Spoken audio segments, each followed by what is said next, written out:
Another part of the 12th house series, and today we're talking about Aries in the 12th house. Like I discussed before, the 12th house is all about the things that we like to keep hidden, our spirituality, our subconscious, and it tells us just a lot about the ways that we like to isolate and care for ourselves when we're going through things.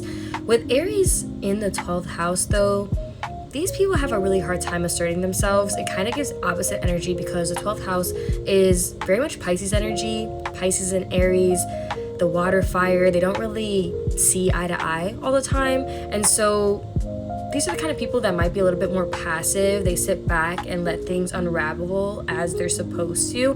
However, this passivity can be really bad for them in the long run if they never want to make their own decisions and they just go with whatever else everybody else is doing, or just do what other people say that they should do, because then they have no autonomy and then they lack self-control. People with this placement can appear very lazy and disinterested. They don't really like to entertain new ideas. They're not really a fan of change. They like to be comfortable and they like the things that they do in a certain way.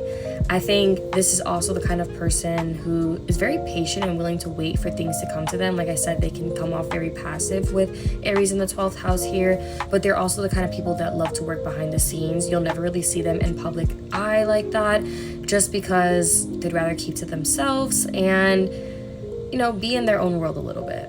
Aries is a sign that's not typically afraid of confrontation, but in the 12th house, Aries has a really hard time telling people how they've hurt them or explaining their feelings, and they kind of just let things sweep under the rug a bit.